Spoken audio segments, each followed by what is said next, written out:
Hey guys, this is Nina Perez, and this is Straight Talk, No Sugar Added. This show is created to discuss life topics and hopefully challenge and transform your thinking.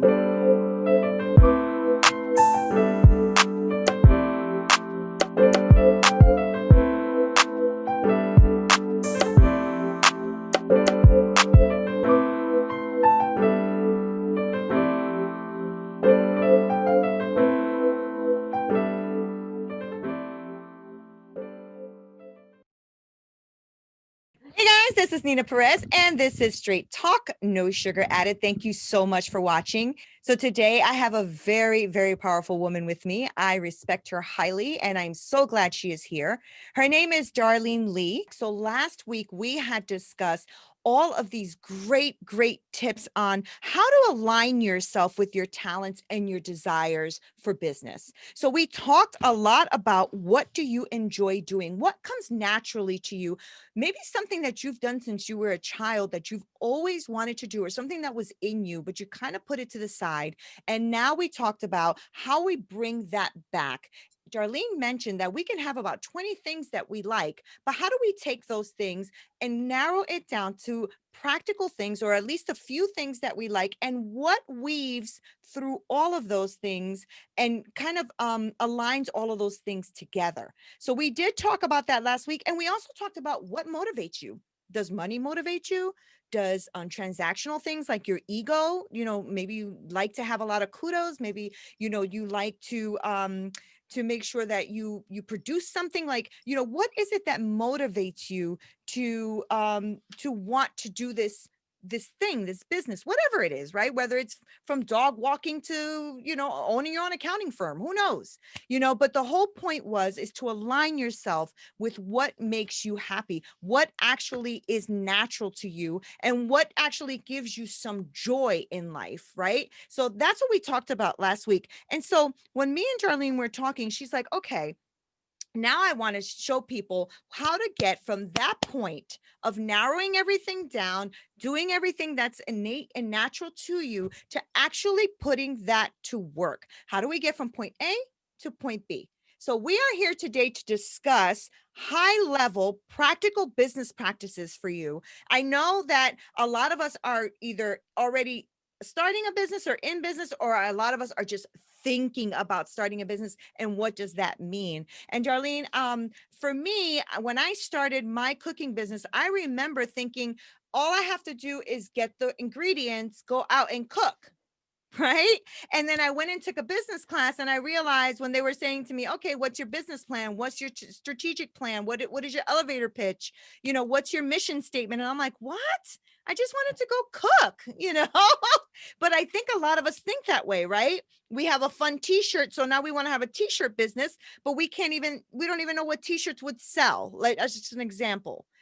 So I am glad you are here today, because I wanted you to give our audience like really good, solid tools on how to take that passion and desire to an actual real business. So thank you again for being here. Thank you for sharing your knowledge with us, and go ahead, give us the nitty gritties. Great. Thank you again, Nina. This is really exciting because this is when things really start coming together. Mm-hmm. And so I'm going to look at this from a very high level and view, and any of the overviews that we have, if people want to go deeper, they know how to contact you, they know how to contact me. So again, this is very high level, but these are the things that people should be thinking about as they're moving closer to an actual launch of their business. Yeah, I'm excited. So yeah, me too. So the first thing is determine whether or not you want to be 100% virtual, if you want to be in person, or a combination of the both. So just kind of think about that, because we'll use that as later on in this discussion. The next thing is to determine whether or not you want a product, something that is tangible, something that you might make or import or be a reseller on. Do you want to be just a service, or do you want to be a combination of those things, or even a virtual product like an ebook or resources? So try to determine what it is based on that skills assessment and the passions assessment that we did last week. What is it that you're going to sell and make money off of. And again, it could be a combination of all those things. And what do I mean by that?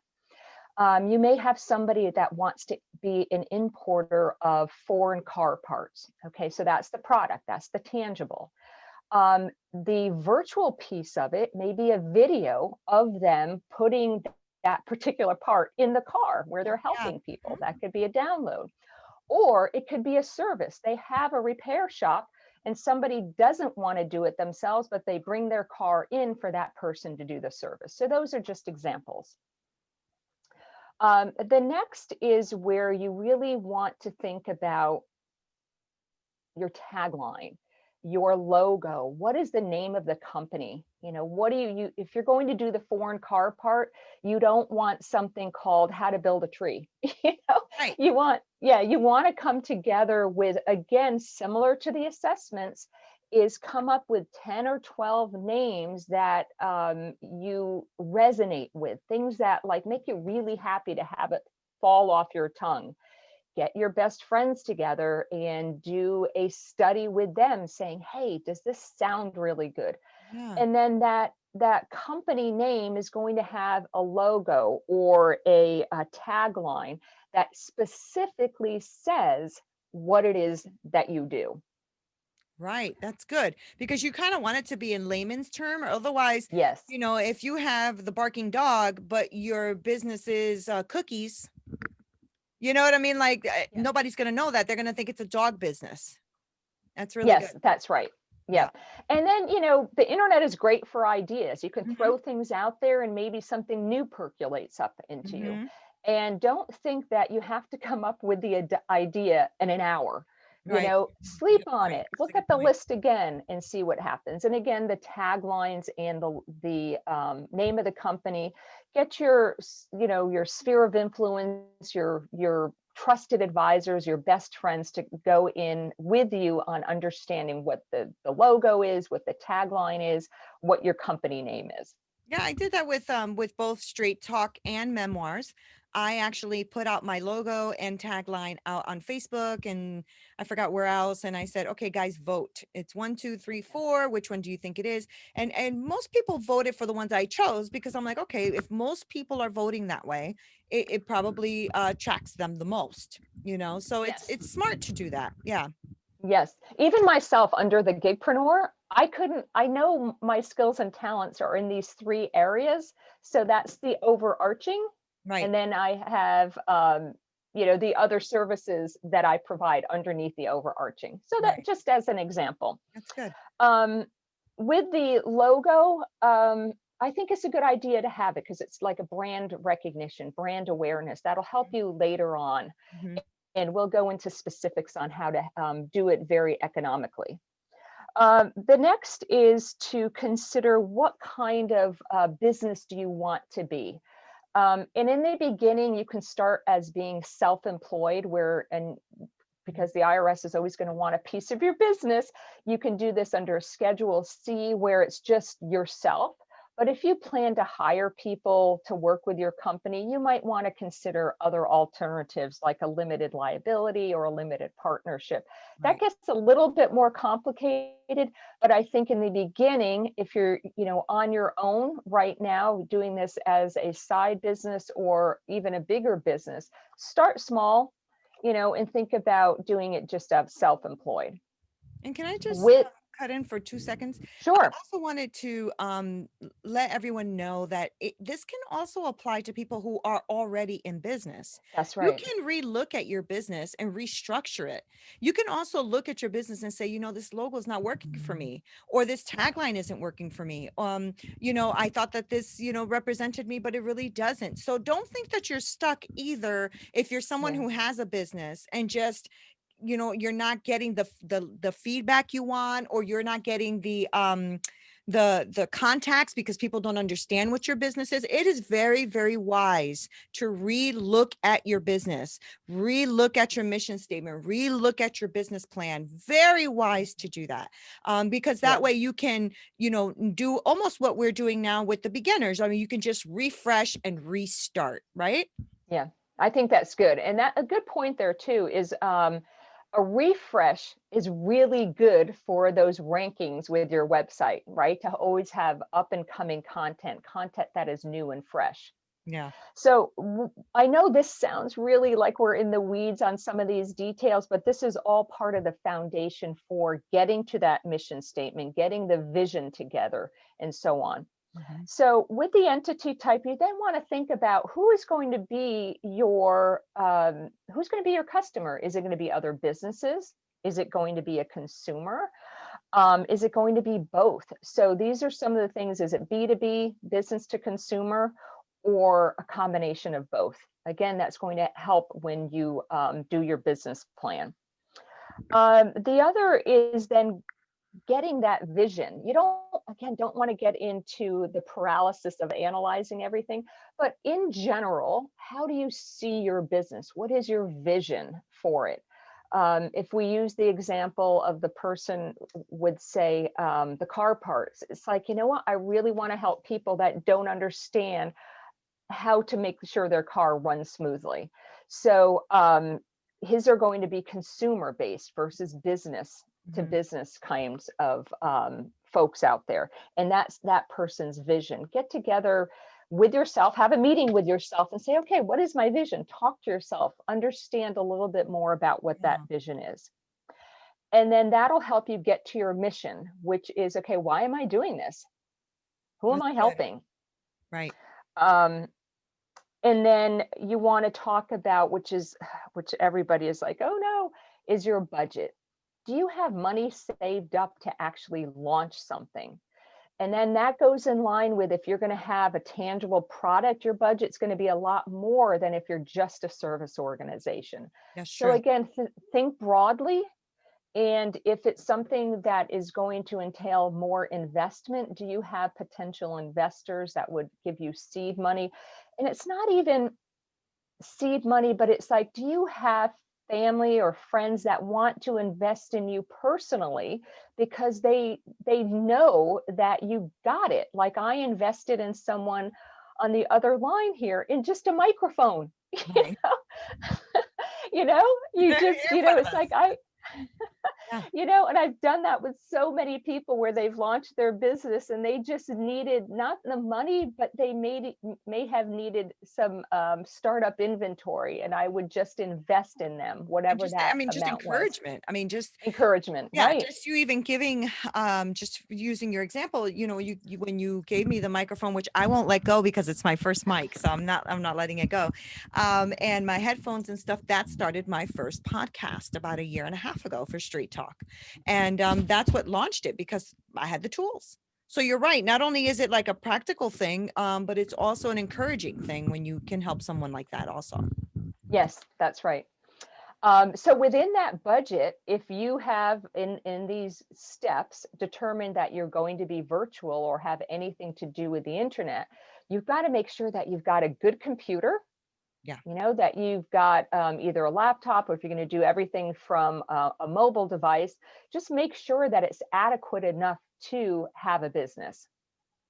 That's good. Yep. And then from that, you want to decide, okay, who am I? So you've decided that you're going to be consumer based. Okay, who are my clients? Try and do a demographic of them. Are they, young children? Are they parents of young children? Start to really, within that vision, see um, the whole growth of the company. You starting the company, who the clients are, determining the demographics of those clients. How are you going to get to those clients? Do Mhm. you need a website? Do you need it just through Facebook? Start thinking about that. And we don't have to reinvent the wheel. If in your research you found someone or some company that's exactly what you want to do, I'm not saying plagiarize or take the whole idea, but learn from other people. Yeah. Absolutely. I think that's very wise. And, something that I think most of us should do anyway. I mean, that's your strategic planning, right? Yes, That's your SWOT analysis, really. You're yes, looking at who your competitors are and what they're doing, but no one's you. You are you.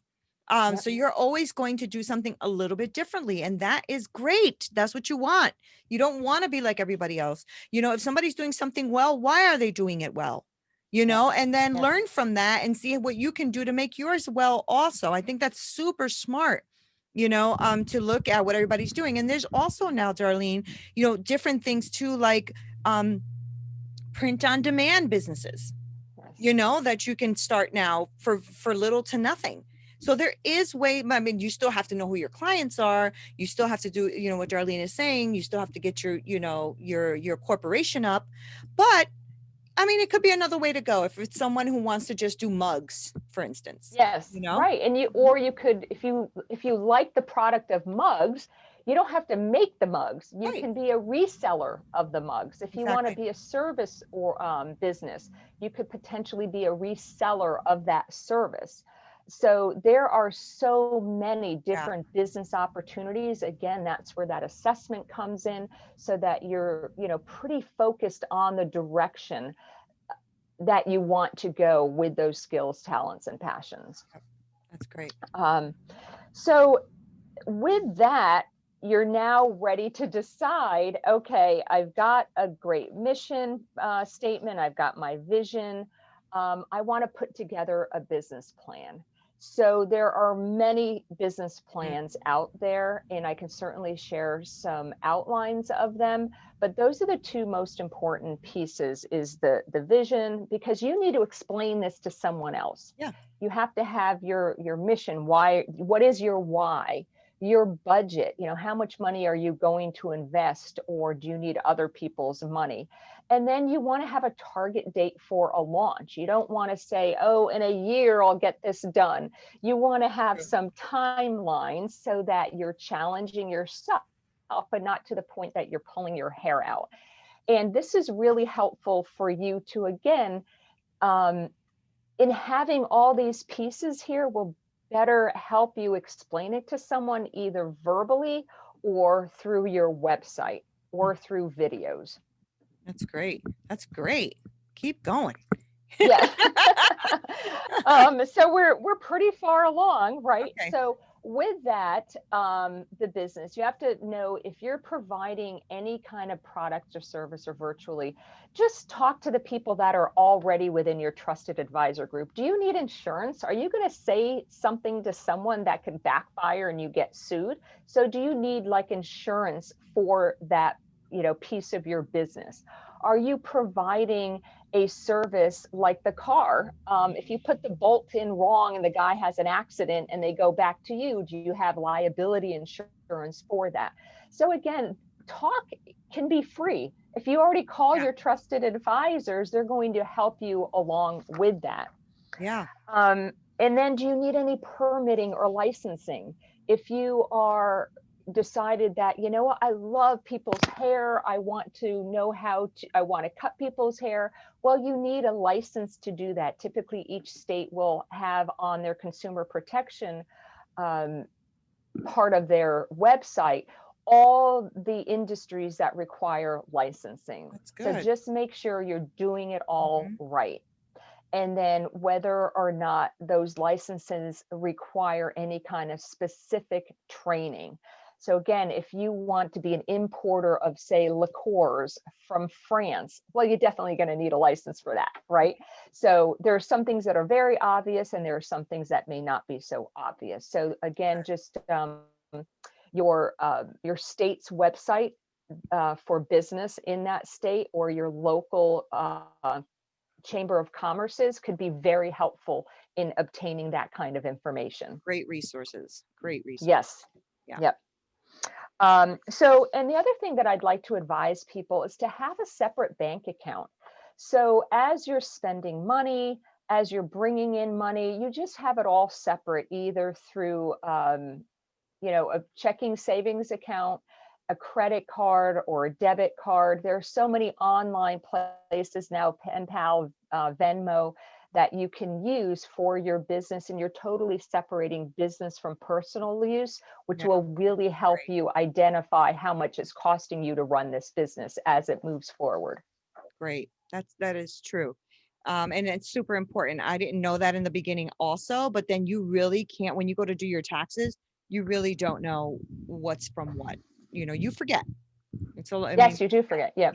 yeah. Yeah. And then as you're humming along, you're going to, again, like we did on our first segment, you don't need to know everything all at once. So, but as you're making some money, it may, you may be making some good money, or you might be, plodding along at the pace that you want. You might want to upgrade to an accounting software system, Mhm. or you may start out by taking in all those expenses or income in a spreadsheet.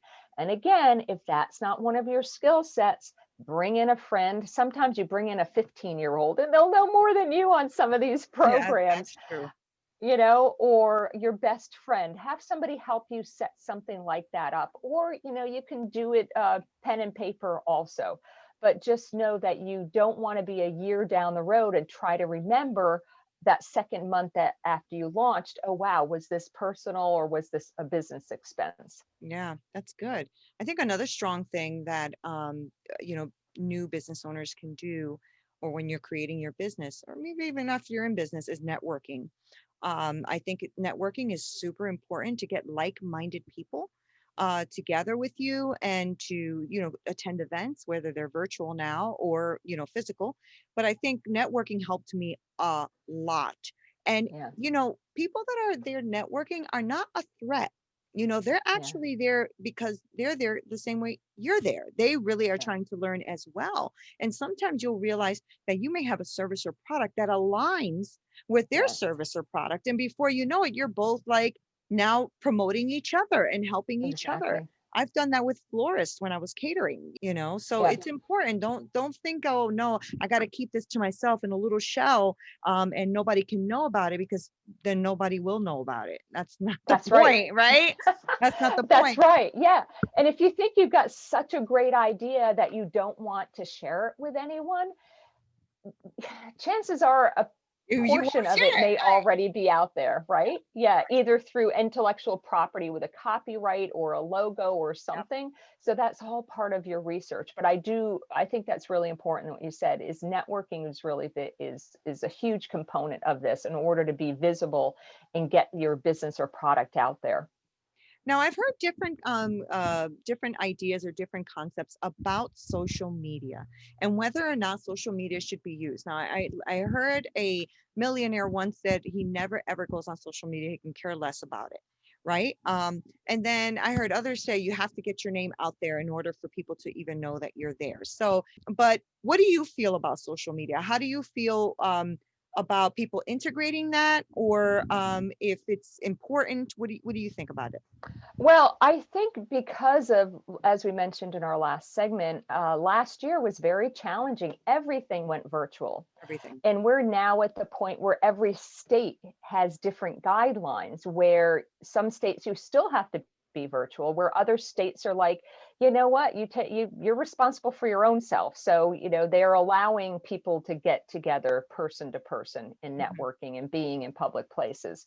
So I think that at this point, virtual or having a virtual visibility, digital visibility is very important Yeah, it is. because it also goes in line with who your consumer is. Everybody, 99% of the world out there does research online.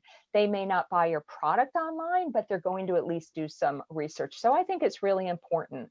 And for those people who don't like to mix business and pleasure, that's okay. You can have your personal persona, which may be your Facebook or your Instagram or something like that, but then you can have your business persona. Sometimes they overlap. Other times there's a very strong line, and that's okay. Yeah, So don't think that it has to be one or the other, because if you're doing B2B, business to business, you're typically not going to have your business link into your Facebook or your that's true. Instagram. I think that even in your personal business, your own solo business, you should separate from your actual profile. Unless your actual profile is going to just always mimic what the business does, then that's Yep. two different things. But if you're going to have a personal profile and you're going to be putting your husband, children, dog, cat, and everything that happened on there, plus you're doing this very serious business on the side, I just don't think that you should do that. I agree with Yeah. you.